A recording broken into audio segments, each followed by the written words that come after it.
বন্ধুরা, দুদিন আগেই খবর এসেছিল ভারতের স্টক এক্সচেঞ্জ মার্কেট দুনিয়ার 10ম বৃহত্তম স্টক এক্সচেঞ্জ মার্কেট থেকে ঝাঁপ মেরে 7ম স্থানে চলে এসছে। আর তারও দুদিন আগে খবর আসে ফরেন এক্সচেঞ্জ রিজার্ভের মামলায় ভারত রাশিয়াকে পেছনে ফেলে 4র্থ স্থানে চলে এসছে। আর ভারতের ফরেক্স রিজার্ভ ইতিহাসে সবচেয়ে বেশি $590 বিলিয়ন পৌঁছে গেছে। এর সঙ্গে রাশিয়ার আরও এক গ্লোবাল মার্কেটকে ভারত টেক ওভার করে দিয়েছে, আর তা হলো হুইট অর্থাৎ গমের মার্কেট, যেটার আটার রুটি ভারতের প্রত্যেকটা ঘরে তৈরি হয়। হুইট আর রাইস অর্থাৎ গম ও চাল এমন দুটো আনাজ যেগুলো শুধু ভারতই নয়, পুরো দুনিয়ার খাদ্য সামগ্রীর একটা বড় অংশ। সে দুনিয়া জুড়ে লোক সেগুলো দিয়ে রুটি বানিয়ে খাক, ব্রেড বা অন্য কিছু। মার্কেটে অ্যাভেলেবেল অনেক ধরনের প্রসেসড ফুড আইটেমেও মুখ্য রূপে গম ও চালের ব্যবহার হয়। রাইস অর্থাৎ চালের কথা বললে সবচেয়ে বেশি চাল উৎপাদনকারী দেশের মধ্যে প্রথম নম্বরে ভারতের প্রতিবেশী দেশ চীন আসে, আর দ্বিতীয় স্থানে স্বয়ং ভারত রয়েছে। কিন্তু চীন সমস্ত রাইস নিজেরাই ব্যবহার করে ফেলে। অন্যদিকে ভারত চালের ক্ষেত্রে দুনিয়ার মধ্যে সবচেয়ে বড় এক্সপোর্টার দেশ। সেম সিচুয়েশন হুইট অর্থাৎ গমের ক্ষেত্রেও রয়েছে। সবচেয়ে বেশি গম উৎপাদনকারী দেশের মধ্যে প্রথম স্থানে আসে চীন, দ্বিতীয়তে ভারত, আর তৃতীয় স্থানে রাশিয়া। চীন তার উৎপাদনকারী সমস্ত গম নিজেরাই ব্যবহার করে ফেলে। কিন্তু এখানে চালের মতো দুনিয়ার সবচেয়ে বড় এক্সপোর্টার দেশ ভারত নয়, বরং এই তকমা আছে রাশিয়ার। ভারত এখন দুনিয়ার টপ 15 হুইট এক্সপোর্টার দেশের মধ্যেও আসে না। প্রথম স্থানে আসা তো দূরের কথা, যার সবচেয়ে বড় কারণ হলো এমএসপি।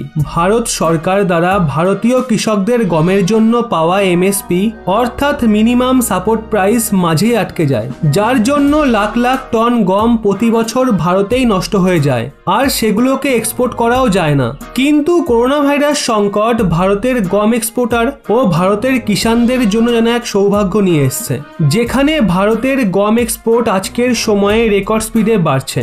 আসলে বিজনেস স্ট্যান্ডার্ডের একটা রিপোর্টের মতে করোনা লকডাউনের মাঝে এপ্রিল 2020 থেকে ডিসেম্বর 2020 মধ্যে ভারতের হুইট এক্সপোর্ট গত বছরের তুলনায় 336 কোটি থেকে বেড়ে 1870 কোটি টাকায় পৌঁছে গেছে। টাকার ক্ষেত্রে এই গ্রোথ রেট 450% ছিল, আর ডলারের ক্ষেত্রে এই গ্রোথ রেট 431% ছিল, যার পর ভারত এখন পুরো দুনিয়াতে হুইট এক্সপোর্টার দেশগুলোর মধ্যে সবচেয়ে দ্রুত গ্রো করা দেশ হয়ে গেছে।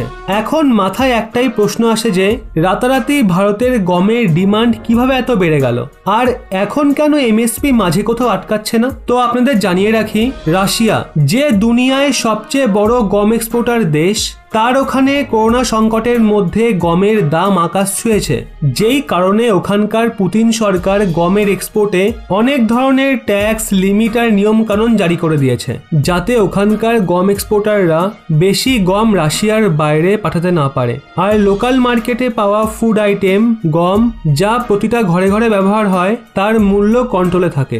রাশিয়া যতই গম এক্সপোর্ট করা বন্ধ করে দিক, কিন্তু দুনিয়া জুড়ে মানুষ তো আর গমের জিনিস খাওয়া বন্ধ করতে পারবে না। সেই জন্য গমের ডিমান্ড প্রতি বছরের মতো বজায় রয়েছে, যেই জন্য রাশিয়ার ঘ্যাম এখন ধীরে ধীরে ভারত ফিল করছে। আর এই কারণেই ভারতের হুইট এক্সপোর্ট 450% গ্রোথ রেটের সঙ্গে বাড়ছে। আর দুনিয়ার অনেক দেশ এখন রাশিয়ার পরিবর্তে ভারতের থেকে গম কিনছে। যদি ভারতের হুইট এক্সপোর্ট 450% গ্রোথ রেটের সঙ্গেই বাড়তে থাকে, তবে ভবিষ্যতে ভারত চালের মতো হুইট এক্সপোর্টিং কান্ট্রির মধ্যে নাম্বার 1 পজিশনে চলে আসবে। সব দিক দিয়ে তো ভারতের উন্নতিই চোখে পড়ছে, কিন্তু তাও কেন জানি না কিছু মানুষ চোখে কালো পট্টি পরে ভারতের অবনতিই কল্পনা করছে।